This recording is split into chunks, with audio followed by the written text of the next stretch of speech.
This debate does not and should not take place in a vacuum. It takes place in the real world. And yesterday, that world was profoundly shaken by a reprehensible act of violence in Woolwich, which saw the soldier Lee Rigby brutally murdered by 2 assailants. In the immediate aftermath of that attack, 2 men claimed that they had instigated that attack and claimed that their justification for doing that attack was Allah. Ladies and gentlemen, I think you will all agree this was a despicable act and would wish to extend your sympathies and wishes to the family of Mr. Rigby at this time. But more than that, I am sure that these are sentiments which are shared by the overwhelming majority of Muslims both in Britain and around the world. Not only would they have shared the same revulsion at an act of brutality against our fellow man that we all do, but moreover, they would have felt the anger that their God and their religion was falsely and illegitimately invoked as justification for that heinous crime, without any legitimacy in either the Quran or any Islamic precept and any legitimate reading of those whatsoever. Moreover, they would have felt a profound sense of fear as the clouds of vitriol and misinformation descended once again on all Muslims, as they do in the aftermath of any attack which is perpetrated by someone purporting to act in the name of Islam. Within minutes of the attack, before any of the facts had been substantiated, Muslims was trending on Twitter, with literally thousands of tweets exhorting the expulsion and even extermination of Muslims from the United Kingdom. Last night, the EDL took to the streets in order to reclaim them from Islamism, and in doing so, attempted to torch mosques across the country. Popular media, newspapers and TV channels, before rushing to characterise these men as fanatics or maniacs, sought to characterise them as Muslims. Ladies and gentlemen, the victims of any terror attack are not confined to those who are directly and physically affected by it. The victims of a terror attack are all those who feel insecure, victimised and fearful as a result of that attack.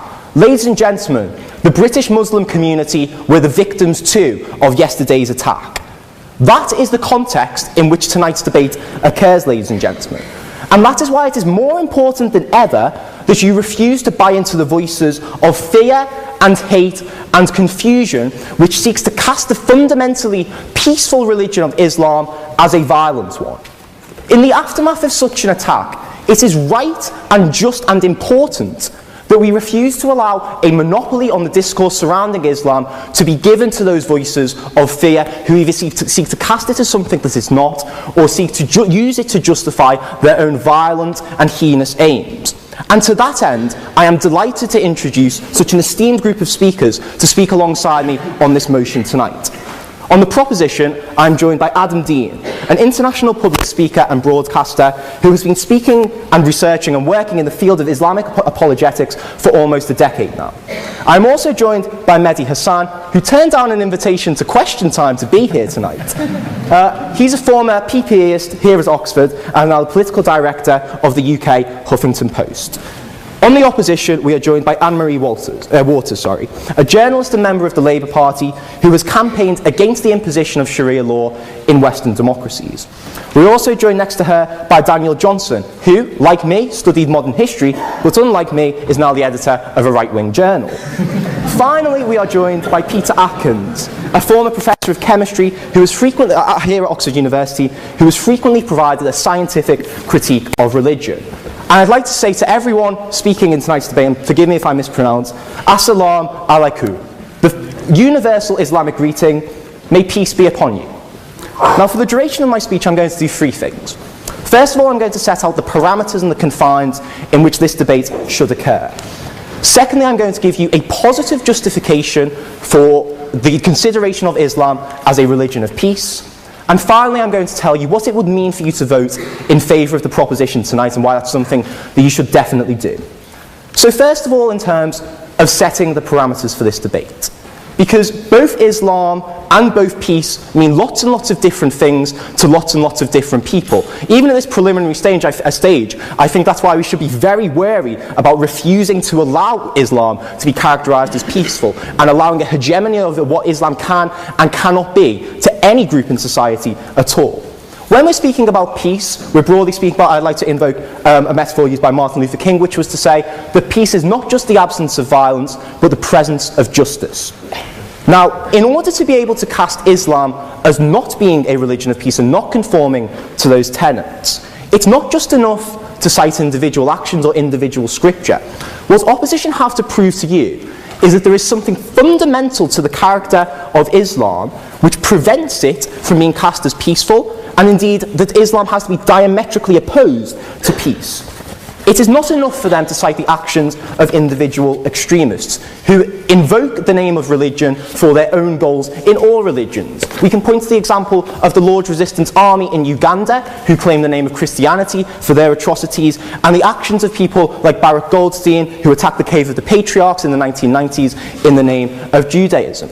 All around the world and in all religions, people often seek to illegitimately hijack the name of that faith for their own violent and maniacal ends. Ladies and gentlemen, the actions of those people tell us absolutely nothing whatsoever about the character of the religion they invoke, and tell us everything about the individual and the individual alone.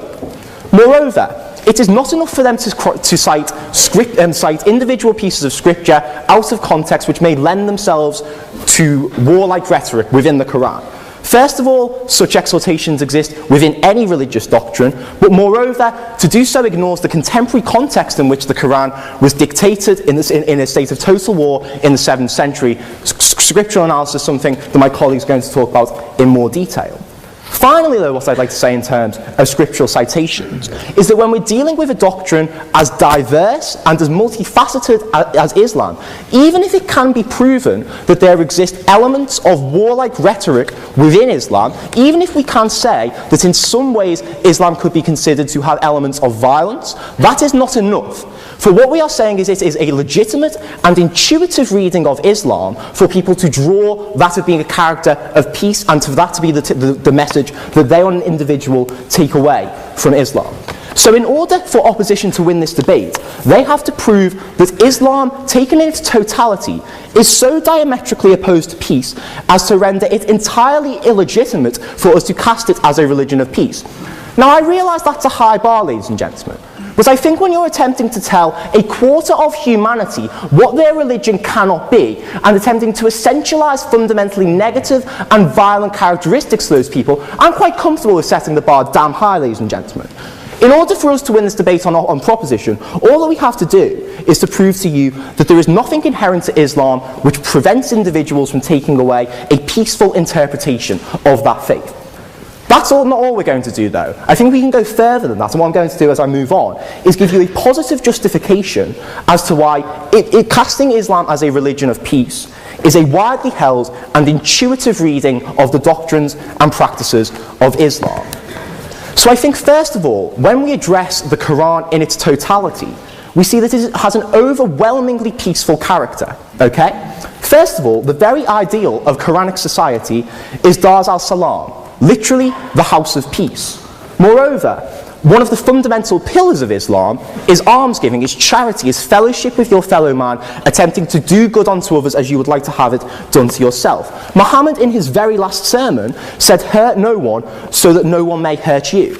And whilst they may give to you examples of instances in which there are elements of warlike rhetoric or violent rhetoric within the Quran, in the overwhelming majority of cases, those such scriptural instances are followed by exhortations which suggest that taking the peaceful option is always the preferable one, and is always the one which is more in line with God's wishes. But moreover, I think that we can cast Islam as being a peaceful religion based on the change that it seeks to inspire on an individual level. Because that's what Islam attempts to do. It attempts to inspire a positive and a peaceful change in all of its followers. First of all, it suggests that the choice to engage in Islam and to become a Muslim has to be a free one and has to be devoid of compulsion. Secondly, for those individuals who do enter into the Islamic faith, there is a massive impetus on engaging in good deeds with your fellow man. But moreover, what I'd like to say in terms of casting Islam as a religion of peace is that we can also consider peace in terms of inner peace today, ladies and gentlemen.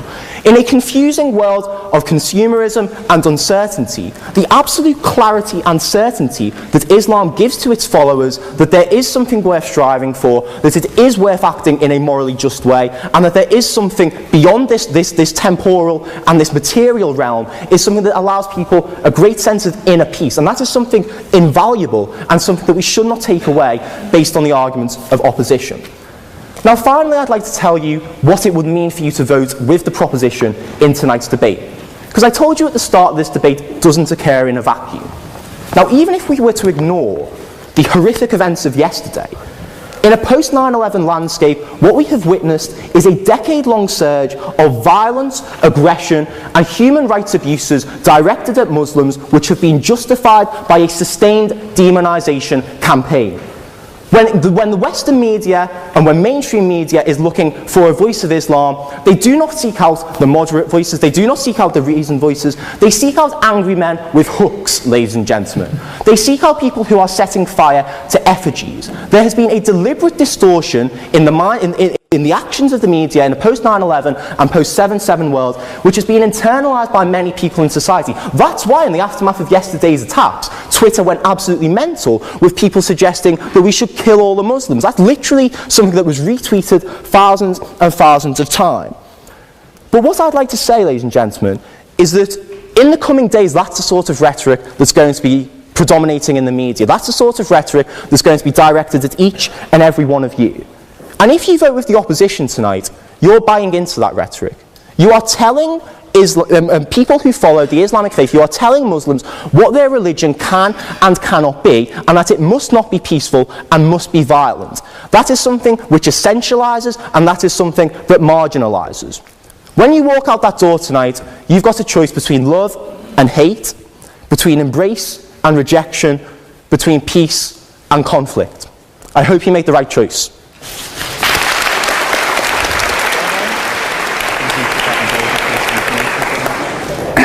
Well, good evening, everyone.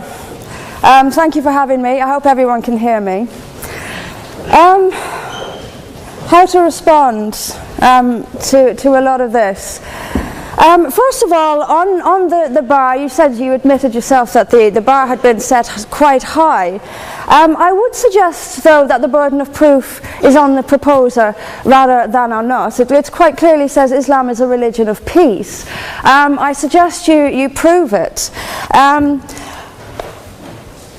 We've also been told here tonight when we opened that this debate must take place in the real world. Well, absolutely, yes, it must. It must take place in the real world. And I will describe what Islam is doing in the real world. We can sit and we can debate theocracy day in, day out. We will never agree. We can debate, is there a God, isn't there a God, is the Quran real, isn't it? None of it actually matters. What matters is what happens in the real world, as my opponent quite rightly said. My side of the argument is regularly told that we've heard it again tonight, we were described somewhat as hate. We were told that we are demonizing Islam, whipping up fear of Islam. Not the first time I've been accused of this, probably won't be the last. But let me just say, and let's take this into the real world as we've been advised to do. Let me tell you what actually whips up fears of Islam.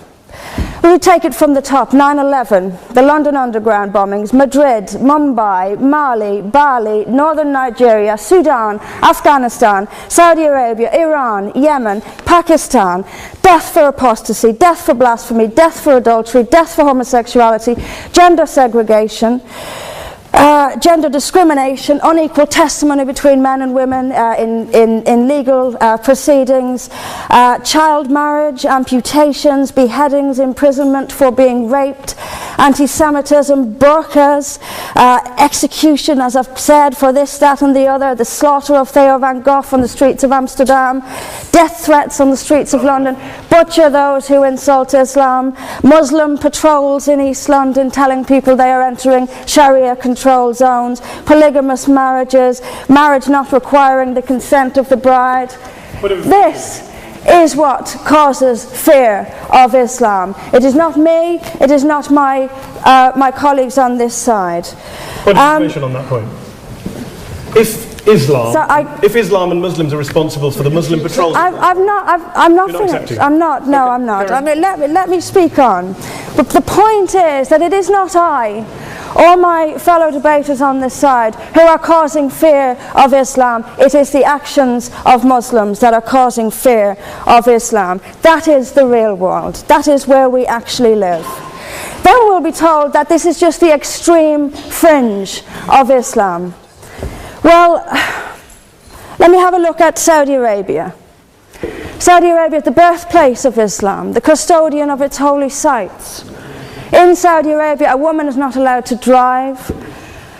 She is not allowed to leave the house without a mahram. She is not allowed to vote, although they've been incredibly generous by allowing some votes in the next elections. This is apparently the extreme fringe of people are executed for blasphemy, executed for apostasy. In Saudi Arabia, the birthplace of Islam, we'll be told that's the extreme fringe of Islam. No, it is not. Calling Saudi Arabia the extreme fringe of Islam is like calling the Vatican the extreme fringe of Catholicism. Sorry, it just doesn't work. Then we'll be told that we've misunderstood. Violent Muslims have misunderstood. Saudi Arabia has misunderstood. Iran, which stones people to death for adultery, has misunderstood. Yemen, which marries children at the age of 9, has misunderstood. Has there ever been a more spectacularly misunderstood religion than Islam? It seems that these nations who apply it as their laws, nations which have the Quran as their constitution, innumerable nations, where there is no free speech, where there is no freedom of religion, they've all got it wrong. They've all got it wrong. It's quite a spectacularly misunderstood religion.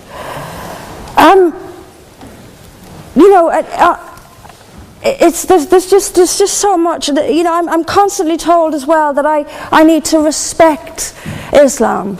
I'm never quite given a good enough reason why. I am under no greater obligation to respect Islam than I am any other beliefs.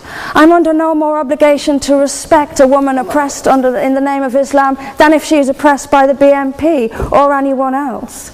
I am under no obligation to make compromises with an ideology I simply don't see as peaceful. Why don't I see it as peaceful? Because of the evidence. If I look around the world and I see the countries where Islam calls the shots, all I see is brutality and violence imposed by the state. We were told that peace is not just the absence of violence but the presence of justice. Absolutely. I do not see how in a nation where, as the only woman here, I have some particular issues with the way women are treated in Islamic states. Now you can argue that they've got it wrong. Tell them that, because they seem to think that's what it is. Yes, I mean, there's so much to say about it, but is there a peaceful Islam? Yes, there is. It's in the hearts of peaceful Muslims. Unfortunately, though, there's also a rather more objective Islam, and peaceful Muslims have to do some really rather creative interpretation, like the command to beat her. I've seen Muslim women... I didn't stand up for you. You're allowed to. Well, I didn't. So if you could just have it. I knew this would happen. I knew this would happen, by the way. I knew this would happen. What I'm saying is completely controversial and will be booed and shouted down, and I have no doubt my colleagues the same. I knew this would happen. You say anything negative, you'll get the boos. I'm actually going to leave it there. But I will finish just by saying this. There are hundreds of millions of peaceful Muslims. That is a fact. But that does not mean that Islam itself is peaceful.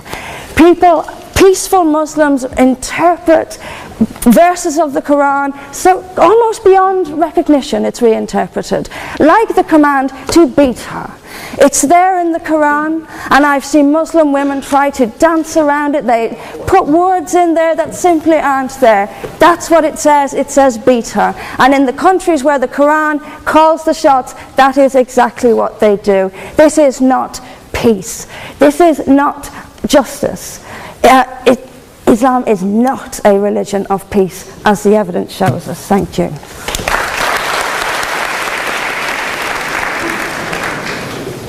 Ladies and gentlemen, good evening. My role this evening will be to present a theological understanding of Islam that the vast majority of Muslims believe and also practice. Now, it's quite easy to assume from the sensationalist headlines that the very idea of speaking about Islam and peace seems nonsensical. After all, a week doesn't go by without an extremist Muslim hitting the headlines. And this evening, our esteemed speakers arguing for the opposition are going to paint this sinister picture, referring to the usual polemics, and we had a taste of that so far. But what I would say is that in order to assess the debate this evening effectively, we must distinguish the Muslim, the imperfect practitioner, from Islam, the spiritual message and the ethical ideals they're meant to adhere to. And also what I would say is that we must allow Islam to define itself. Not Saudi Arabia, not all these horrible places that were mentioned. We must allow Islam to define itself and also assess how Islam views itself in entirety. So this evening, in support of the proposition, I want to put forward 2 points. The first is that the entire corpus of the spiritual teachings upholds violence and places primacy on the very values that underpin peaceful coexistence. Now, before we entertain the topic, it's important that we define the terms at hand.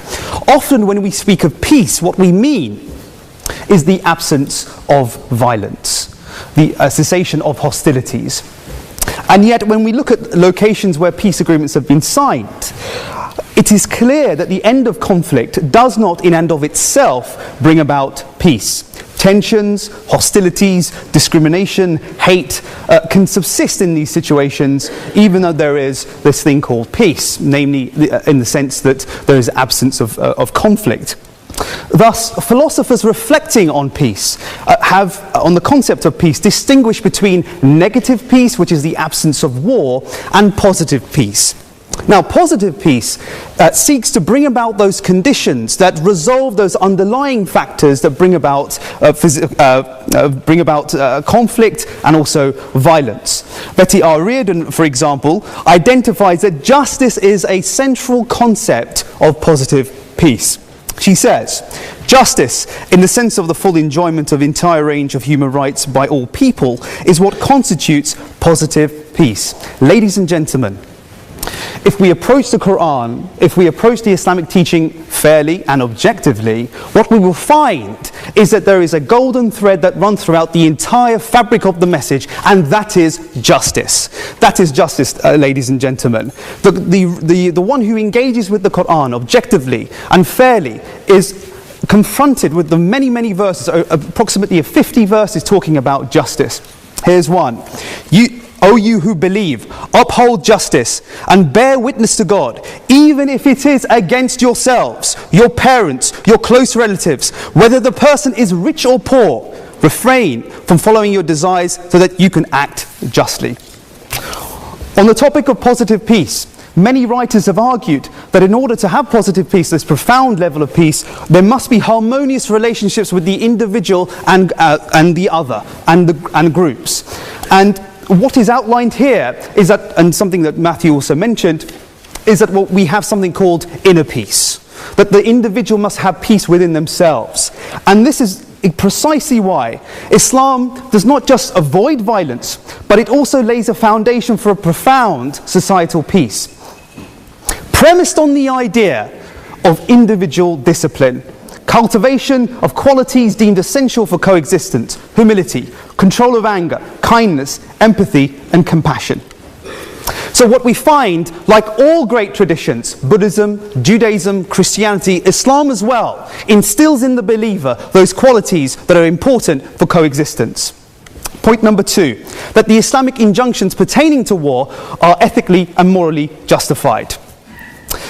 Now, an often criticism of Islam not being a religion of peace, some argue that it can't be a religion of peace because the Quran entertains verses of violence. It talks about entering into war and so forth.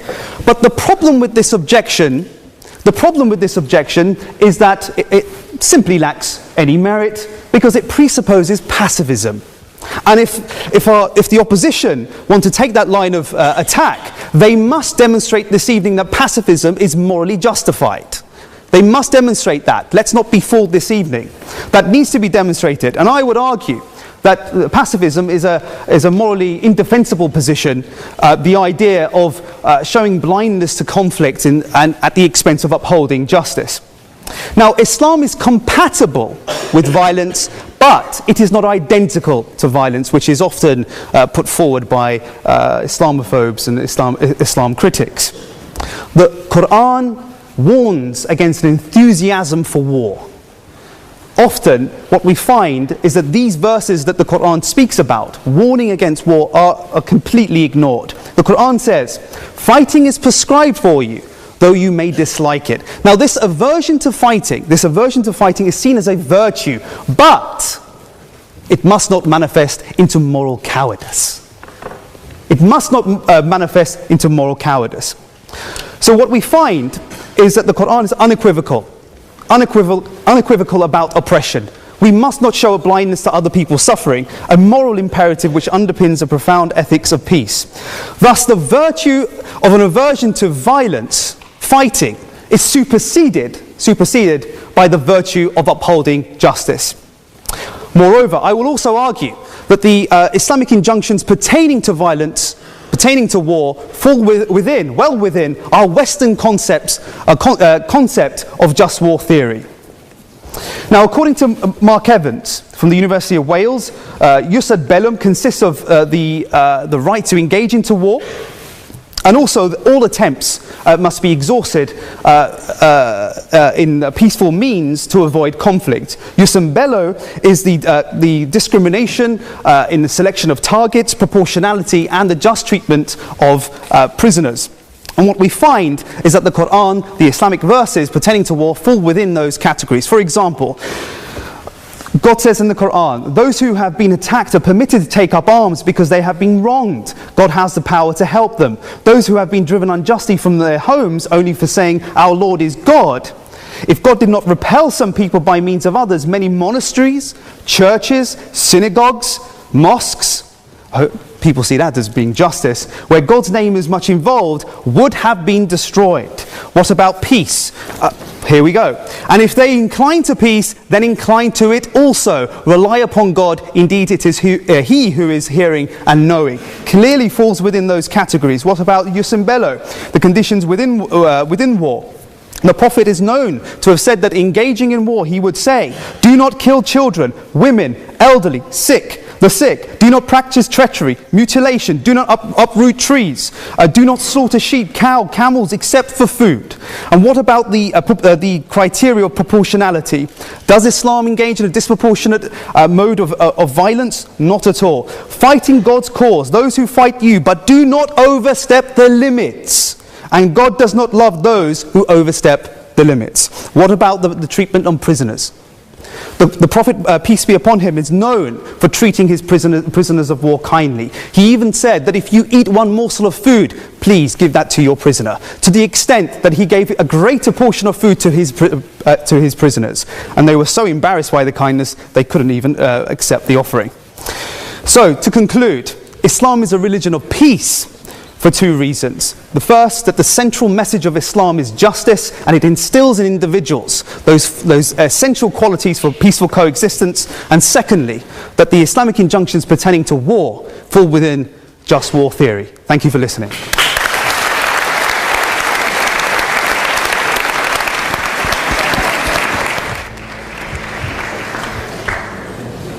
Ladies and gentlemen, I very nearly decided not to come today Yesterday, a British soldier was decapitated in cold blood on the streets of London by Islamists shouting Allahu Akbar. One of them told the British public, "You people will never be safe." Why should I, a married father of 4, take the risk of questioning the religion of peace at a public debate that will be filmed and no doubt appear on the internet? I have met Ayaan Hirsi Ali, who was forced to live in hiding and then to leave Europe after her friend Theo van Gogh suffered the same fate as the soldier in Amsterdam. I have met the historian Benny Morris, who was assaulted outside the London School of Economics by Muslim students merely because he was an Israeli. I have British friends who have been forced to move to a secure gated refuge because of similar threats. But I have come precisely because I do not want to live in fear in a free country, our country. I do not want this great university, our university, to become a place where academics are intimidated. I do not want free speech to die in the land that gave this most precious of liberties to the rest of the world, including many of the 56 states that call themselves Islamic. I do not want Muslim women to endure domestic tyranny.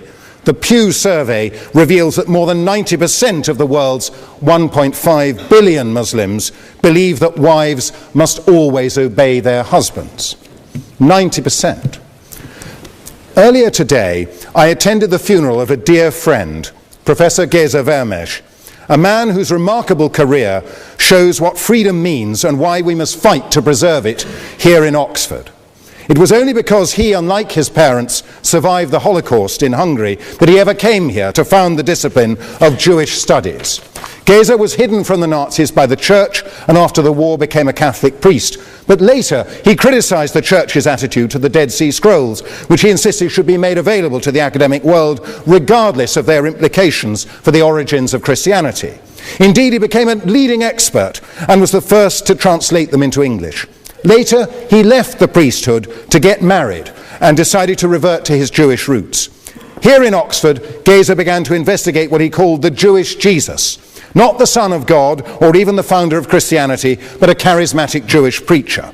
Geza challenged Christian orthodoxy at every point, though just before he died he also shocked Orthodox rabbis by showing in an article for Standpoint, the not very right-wing magazine that I edit, that crucifixion had been used by Jewish rulers as well as Roman ones. With a foot in both Jewish and Christian camps, but beholden to neither, Geza enlarged our knowledge of the world of Jesus more than anybody else in our time. I've dwelt on his career, the career of Geza Vermes, for one simple reason. None of it would have been possible in any Islamic country. His change of religion would have been treated as apostasy, despite the fact that the Quran suggests only that an apostate will suffer in the next world. Under Sharia law, it is a capital offence, and many Muslim majority countries do in fact impose the death penalty. The latest Pew survey suggests that a majority of Muslims around the world agree with this draconian punishment. Even worse in the eyes of Islamic authority was Geza Vermes' investigation of Jesus. If he had attempted to apply the same modern scholarly methods to the Prophet Muhammad in an Islamic country, he would certainly have been executed for blasphemy as a non-Muslim or for apostasy if he had been a Muslim. One recent example was a leading Islamic scholar in Sudan, Mahmoud Taha, who was executed for apostasy merely because he presented Islam as a religion of peace, drawing on Muhammad's more conciliatory sayings rather than the warlike doctrines he later adopted. Not only would an open-minded intellectual like Geza Vermes have no place in an Islamic country, but a university like Oxford, in which liberty of research into everything, including Islam, is not merely permitted but obligatory, could not exist.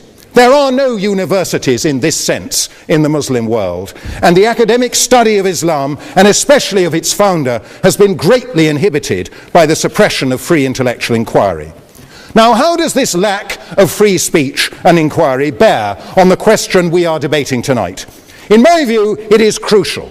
Islam has the potential to be a religion of peace. No, sorry, I'm not taking points of information. But But it will need to evolve a great deal if it is actually to become a religion of peace. Islam cannot evolve unless Muslim authorities, both religious and secular, allow the freedoms we in the West take for granted. Freedom of speech, freedom of the press, freedom of conscience. Of course, these freedoms go together with other basic principles which are absent in those countries. Equality before the law, civil and political rights, constitutional democracy, economic liberty, the separation of church or mosque and state. All these ideas emerged in the West because the Judeo-Christian tradition has always evolved in classical and medieval, Renaissance and Enlightenment periods, and it is still evolving today. As a Catholic, I must acknowledge that it is only in my lifetime that the Church adapted its teaching on the Jews from enemies to brothers. And in order to ensure that the 1.2 billion Catholics could see that the Church banished anti-Semitism in its practice as well as its preaching, successive popes have gone out of their way to reach out to Jewish people. How very different is the situation in Islam. Where Jews and Christians have allowed the reinterpretation of the Bible, Muslim scholars have insisted that the Quran, as the unmediated word of Allah, cannot be reinterpreted. Despite this rigidity, Islam did evolve in its early centuries, but since the medieval period, it has undergone successive waves of fundamentalism intended to restore the faith to its original purity and to impose it, if necessary by force, on the rest of the world. We are living through such a wave today, which includes the Wahhabi and Salafist branches of Sunni and the Iranian-inspired Shia Islam. The overall name we give to these movements is Islamism, or radical Islam. Rather than emphasize the earlier, more pacific elements in Muhammad's teaching, such as his Constitution of Medina, which granted equal rights to Jews, Christians and pagans, Islamists emphasize later doctrines, such as the division of the world into the Dar-ul-Islam and the Dar-ul-Harb, the House of Islam and the House of War. We are living apparently in the House of War. Or the draconian enforcement of Sharia law.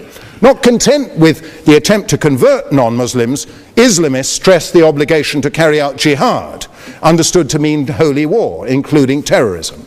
As we saw yesterday in Woolwich, or a few weeks ago in Boston, radical Islam is not only a threat in the Muslim world, but also here in our midst. It is, in fact, the most direct threat to Western civilization in the world today. It is not enough, it is not enough for Muslim apologists to point to statements of regret after terrorist attacks. They have to acknowledge the truth about their own past and present, the discrimination and cruelty towards non-Muslims, women and slaves that have characterized Islam from its inception. Mehdi Hassan is an exception. In a brave and remarkable article in the New Statesman, he revealed what he called our dirty little secret, that anti-Semitism in the Muslim community is, quote, routine and commonplace, unquote. It was brave because Muslims have reason to fear reprisals when they speak out, and it was remarkable because most Muslims are in denial, encouraged by the pernicious notion of Islamophobia. Because of that notion, the police and other authorities were in denial about the rape and exploitation of girls here in Oxford, an evil that was only exposed at their recent trial. But what other dirty little secrets might Mehdi Hassan like to admit? Who else are Muslims, at least of the radical persuasion, inclined to denounce in private? What do they say about Christians and other non-Muslims, including atheists? What about homosexuals or women whose dress or behavior is un-Islamic? We know what Islamic states do to all these and many other categories of people. They persecute and kill them. They claim the authority of Islam, of the Quran, the Hadith, the Sharia, and their own leading scholars. I know there are other scholars who defy the Islamists. I had the honor of meeting the late Zaki Badawi, the founder of the Muslim College, who fought against the influx of Saudi-funded imams into British mosques, who fought for Muslim integration and who denounced the fatwa against Salman Rushdie. But, Badawi lost all these battles. His leadership role has been usurped by Tariq Ramadan, who occupies a chair here in Oxford. He comes from a very different tradition, that of the Muslim Brotherhood, the vanguard of Islamism. To be blunt, Professor Ramadan is an Islamist wolf in sheep's clothing. Beware of him. A religion of peace has to practice what it preaches. I'm almost done. You only have to watch the news of persecution, war and terror from the Muslim world and beyond to find that religion of peace rings hollow. Peace is not on offer to the rest of us except at a price that is unacceptable. The price of submission to the Islamists who increasingly dominate their fellow Muslims across the globe. One of the Woolwich terrorists told onlookers he had committed his carnage because he wanted to bring our troops back so we can all live in peace. Our troops? He had just butchered one of them. That is not only murder, that is treason. Until it is purged of the radicals who preach in its name, until we can feel safe on our streets again, Islam does not deserve to call itself a religion of peace. I urge you to oppose this motion.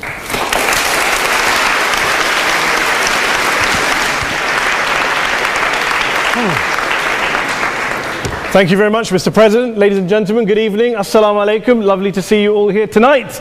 We are having a very entertaining night, are we not, with some very interesting things being said from the other side of the house tonight. Let me begin by saying, as a Muslim, as a representative of Islam, I would consider myself an ambassador for Islam, a believer in Islam, a follower of Islam and its Prophet. So in that capacity, let me begin by apologizing to Anne-Marie for the Bali bombings. I apologize for the role of my religion and me and my people, for the killing of Theo van Gogh, for 7/7. Yes, that was all of us. That was Islam, that was Muslims, that was the Quran. I mean, astonishing claims to make in the very first speech tonight, on a day like today, where the Conservative Prime Minister of the United Kingdom is having to come out and point out that these kind of views are anathema. And I believe you're trying to stand for the Labour Party to become an MP in Brighton. If you do, and you make these comments, I'm guessing you'll have the whip withdrawn from you, but then again, UKIP's on the rise, they'll take you, the BNP, they might have something to say about your views. This is what Mehdi Hassan always does. By the way, just on a factual point, since we heard a lot about the second speaker, about how backward we Muslims all are, on a factual point, you said that Islam was born in Saudi Arabia. Islam was born in 610 AD. Saudi Arabia was born in 1932 AD. So you were only 1,322 years off. Not bad? Not bad start there. Talking of maths, by the way, a man named Al-Khawarizmi was one of the greatest mathematicians of all time, a Muslim, worked in the golden age of Islam.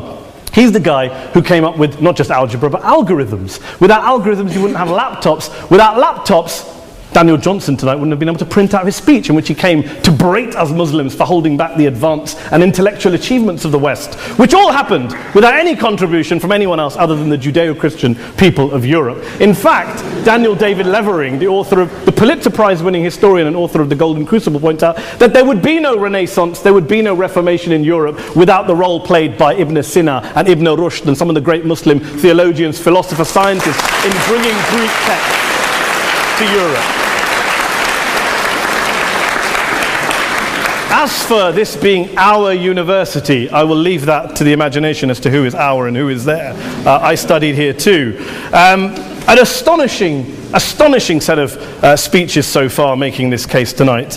A mixture of just cherry-picked quotes, facts and figures, self-serving, selective, a farrago of distortions, misrepresentations, misinterpretations, misquotations. Daniel talked about my article in the New Statesman, which got me a lot of flack, where I talked about the anti-Semitism that is prevalent in some parts of the Muslim community, which indeed it is. Of course, I didn't say in that piece that it was caused by the religion of Islam. In fact, modern anti-Semitism in the Middle East was imported from, finish the sentence, Christian, Judeo-Christian Europe, where I believe some certainly bad things happened to the Jewish people. In fact, Tom Friedman, Jewish-American columnist in the New York Times, told me in this very chamber last week that he believed, had Muslims been running Europe in the 1940s, 6 million extra Jews would still be alive today. So I'm not going to take lessons in anti-Semitism from someone who's here to defend the Judeo-Christian values of a continent that murdered 6 million Jews. Moving swiftly on. Yes. Absolutely. Well, I'm about to make that point. No, I'm about to make that point. You're right. I agree with you. I agree with you. I agree with you 110%. That is my point. I don't think Europe is evil or bad. I'm a very proud European. I don't want to judge Europe on that basis, but if we're going to play this gutter game where we pull out the Bali bombing and we pull out examples of anti-Semitism in the Islamic community, then of course I'm going to come back and say, well, hold on. I mean, look, let's be very clear. Daniel here was a last-minute replacement for Douglas Murray, who had to pull out. And Douglas and I have a well-documented differences, but to be fair to Douglas, as to be fair to Anne-Marie and to Peter, atheists. Atheists see all religions as evil, violent, threatening. What the problem I have with Daniel's speech is that Daniel comes here to run this robust defense of Christianity, forgetting that his fellow Christians, people who said they were acting in the name of Jesus, gave us the Crusades, the Spanish Inquisition, the anti-Jewish pogroms, European colonialism in Africa and Asia, the Lord's Resistance Army in Uganda, not to mention countless arson and bomb attacks on abortion clinics in the United States of America to this very day. I would like a little bit of humility from Daniel first before he begins lecturing other communities and other faiths on violence, terror and intolerance. But, no thank you.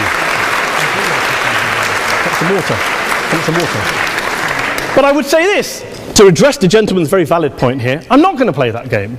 I don't actually believe that Christianity is a religion of violence and hate because of what the LRA does in Uganda or what Crusaders did to Jews and Muslims in Jerusalem when they took back the city in the 12th or 13th or whatever century it was. I believe that Christianity, like Islam, like pretty much every mainstream religion, is based on love and compassion and faith. I do follow a religion in which 113 out of the 114 chapters of the Quran begins by introducing the God of Islam as a God of mercy and compassion. I would not have it any other way. I don't follow a religion which introduces my God to me as a God of war, as some kind of Greek God of wrath, as a God of hate and injustice. Not at all. As Adam pointed out, you go through the Quran and you see the mercy and the love and the justice. And yes, you have verses that refer to warfare and violence. Of course it does. This is not a motion about pacifism. I'm not here to argue that Islam is a pacifistic faith. It is not. Islam allows military action, violence in certain limited contexts. And yes, a minority of Muslims do take it out of that context. But is it religious? We talked about Woolwich. Daniel and Anne-Marie have suggested that it's definitely religion that's behind all of this. Well, actually, what I find so amusing tonight is we're having a debate about Islam, and the opposition tonight have come forward. We have a graduate in law, a graduate in modern history, a graduate in chemistry, and you know, I admire all of their intellects and their abilities, but we don't have anyone who's actually an expert on Islam, a scholar of Islam, a historian of Islam, a speaker of Arabic, even a terrorism expert or a security expert or a pollster, let alone to talk about what Muslims believe or think. Instead, we have people coming here, putting forward these views, putting forward these sweeping opinions. Listen to Professor Robert Pape of the University of Chicago, one of America's leading terrorism experts, who, unlike our esteemed opposition tonight, studied every single case of suicide terrorism between 1980 and 2005, 315 cases in total. And he concluded, and I quote, "There is little connection between suicide terrorism and Islamic fundamentalism or any of the world's religions. Rather, what nearly all suicide terrorist attacks have in common is a specific secular and strategic goal to compel modern democracies to withdraw military forces from territory that the terrorists consider to be their homeland." And the irony is, when we talk about terrorism, the irony is that the opposition and the Muslim terrorists, the Al-Qaeda types, actually have one thing in common. Because they both believe that Islam is a warlike, violent religion. They both agree on that. They have everything in common. Osama bin Laden would be nodding along to everything he's heard tonight from the opposition side. He agrees with them. The problem is that mainstream Muslims don't. The majority of Muslims around the world don't. In fact, a gentleman here started quoting all sorts of polls. Gallup carried out the biggest poll of Muslims around the world, of 50,000 Muslims in 35 countries. 93% of Muslims rejected 9/11 and suicide attacks, and of the 7% who didn't, they all, when polled and focus grouped, cited political reasons for their support for violence, not religious reasons. And as for Islamic scholars and what they say, well, Daniel talks about our University of Oxford. We'll go down to Oxford's Centre for Islamic Studies, get hold of a man named Sheikh Afifi al-Akiti, who is a massively well-credentialed and well-respected Islamic scholar, who has studied across the world, who in the days after 7/7 published a fatwa denouncing terrorism in the name of Islam, calling for the protection of all non-combatants at all times, and describing suicide bombings as an innovation with no basis in Islamic law. Go and listen to Sheikh Tahir al-Qadri, one of Pakistan's most famous Islamic scholars, who published a 600-page fatwa condemning the killing of all innocents and all suicide bombings unconditionally without any ifs or buts.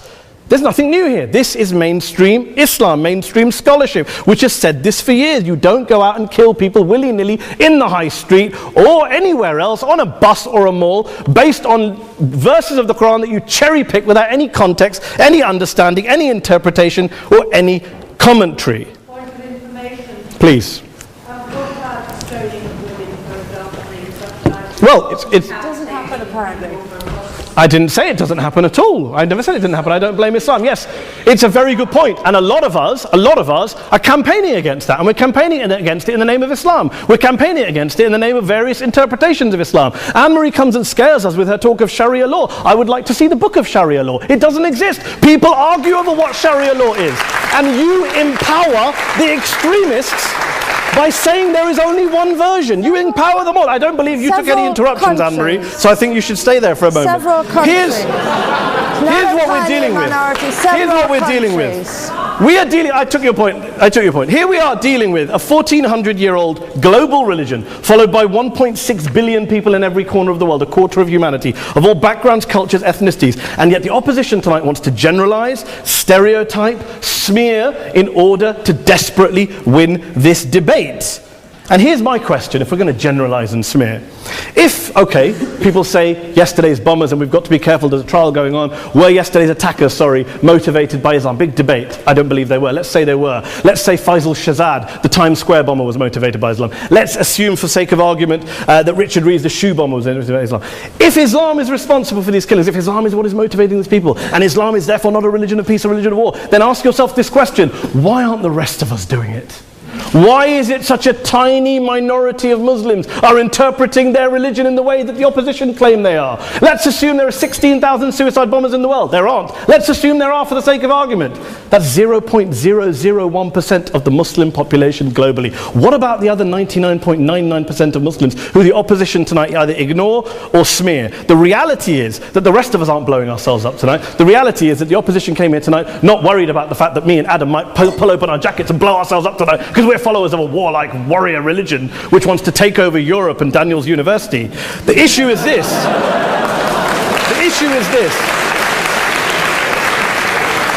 Unless the opposition can tell us tonight, and Peter Atkins is here, one of our great atheist intellectuals, can tell us tonight, can answer this question tonight: why don't the vast majority of Muslims around the world behave as violently and aggressively as a tiny minority of politically motivated extremists? Then they might as well give up and stop pretending they have anything relevant to say about Islam or Muslims as a whole. Ladies and gentlemen, let me just say this to you. Think about what the opposite of this motion is. If you vote no tonight, think about what you're saying the opposite of this motion is. That Islam isn't a religion of peace, it's a religion of war, of violence, of terror, of aggression. That the people who follow Islam, me, my wife, my retired parents, my 6-year-old child, that 1.8 million of your fellow British residents and citizens, that 1.6 billion people across the world, your fellow human beings, are all followers, promoters, believers in a religion of violence. Do you really think that? Do you really believe that to be the case? They say that in the Oxford Union, the most famous debate was in 1933 when Adolf Hitler looked out for the result of the King and Country motion, where they voted against fighting for King and Country, and Hitler was listening out for the result. Well, tonight, 80 years on, there are two groups of people around the world who I would argue are waiting for the result of tonight's vote. There are the millions of peaceful, non-violent, law-abiding Muslims both in the UK, Europe, Asia, Africa and beyond, who see Islam as the source of their identity, as a source of spiritual fulfillment, of hope, of solace.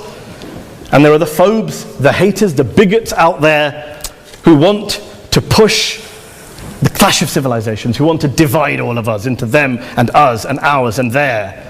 Ladies and gentlemen, I urge you all not to fuel the arguments of the phobes and bigots. Don't legitimize their divisions. Don't legitimize their hate. Trust those Muslims who you know, who you've met, who you hear, who don't believe in violence, who do want you to hear the peaceful message of the Quran as they believe it to be taught to the majority of Muslims, the Islam of peace and compassion and mercy, the Islam of the Quran, not of Al-Qaeda. Ladies and gentlemen, I beg to propose this motion to the House. I urge you to vote yes tonight. Thank you very much for your time.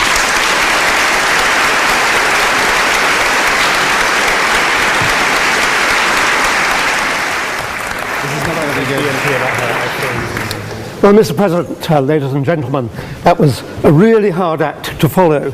It is my duty, I think, this evening to try to respond to some of the challenges that have been put forward by the proposers, such as us not being particularly philosophical about the approach to Islam, us taking particular instances and ignoring the whole. So my job this evening, I think, is to be reflective. And it is also, I think, my job this evening to be conciliatory. I hate being conciliatory, but I'm going to try to be conciliatory this evening. But nevertheless, I will stand by opposition totally to the motion this evening. I'll begin by admitting that there is indeed a great deal of good in Islam, as we've heard from that side in particular. Like all religions, Islam is a supermarket of ideas, of instructions and exhortations that good men can select according to their appetites. The trouble is that bad men can select according to their own appetites too.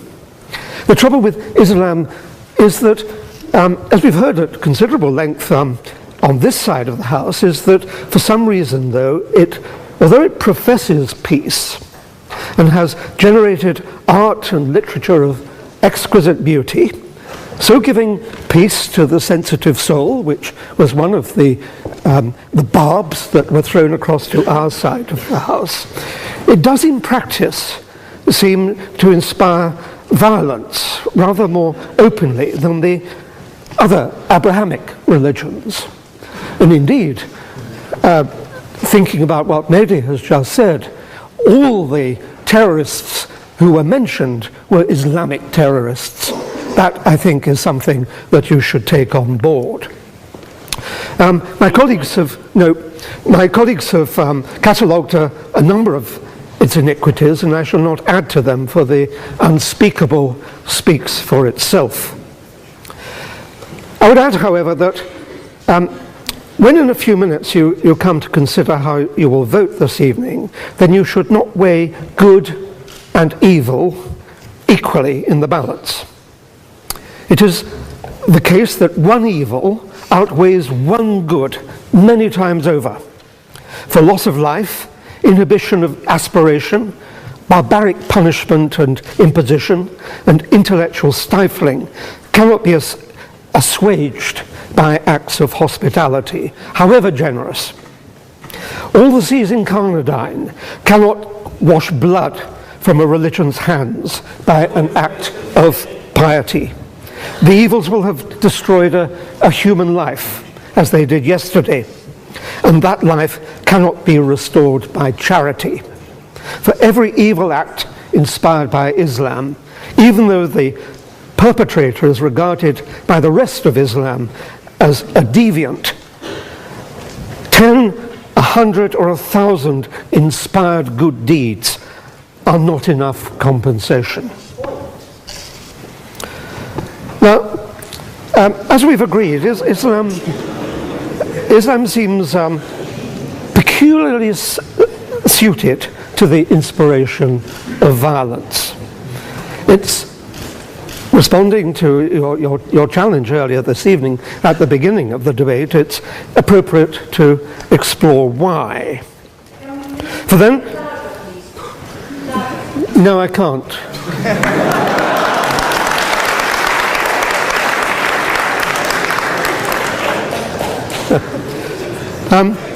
For then, we might be able to see that far from being a religion of peace, it is intrinsically and ineluctably one where the opposite of peace, whether that be violence or other forms of peace, is woven into its very fabric, what was alluded to as the golden threads of the fabric earlier today. I might interpolate here, as has been suggested by this side of the House, that by identifying the threads of evil in its fabric, a new prophet, guided by the whisperings of a latter-day Gabriel, might be able to generate a new Islam, let's call it Islam 2.0, in which the glories that the proposers have so eloquently identified this evening are dominant and unsullied. Islam 2.0 would then rightfully be regarded as a religion of peace. But tonight we have before us only Islam 1.0, and it is that version that you must base your judgment on. The West, I will, in order to be conciliatory, the West is perhaps a tiny degree responsible. I will refer to the West and accept some responsibility for the excesses of Islam, but not for its intrinsic character.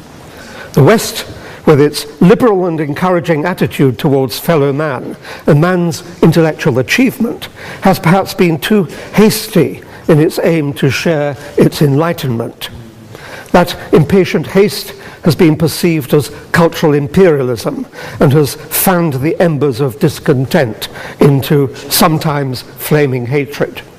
The West's joy at stumbling into the Enlightenment and its impatient zeal to liberate minds and share personal liberty as soon as possible has perhaps encouraged the seeds of evil in Islam to flourish. But Islam itself must take responsibility for those seeds. It would be a brave man, of course, who said anything against the purity and brilliance of the Prophet, of course, and I must vehemently dissociate myself from the views of the infidel scholars that I am about to share. There are three issues that those disgraceful and disrespectful Enlightenment liberated scholars so scurrilously identify. One is that Muhammad, if it is in fact true that he ever existed, was a robber baron, perhaps a psychopath, possibly a schizophrenic, and certainly a warrior who made his pronouncements in time of war. Although, of course, none of that can possibly be true, were it to be true, it would account for the bloodthirsty surahs that pervade the Quran and are found in the Hadiths, and the sense that copious bloodshed is the characteristic of a prophet. We only have to look to the modern mafia, the same scurrilous scholars say, to see how control is exercised by barbarity. My second issue is to remind you that if you take the view that the litmus test of the propagation of peace is the adoption of the Universal Declaration of Human Rights, then Islam, in the view of many of those same scurrilous scholars, is a desert. Article 1 says that all human beings are born free and equal in dignity and rights. Islam, think of the misogyny of Islam. Take Article 5. No one shall be punishable by torture or cruel punishment. Contrast that with Islam's indulgence in amputation, stoning, and flogging. Take Article 18. Everyone has the right of freedom of thought, conscience, and religion, and may choose their religion. Contrast that with the punishment for apostasy in Islam, which is death. Point of information. No. My third and final, and I think most important point, is that if you take the view that peace stems from a reflective ethics that acknowledges changing times, then Islam, based as it is on the frozen, unquestionable statements of the Quran, is wholly alien to intelligent, rational, reflective civilization. Point of information. Nope.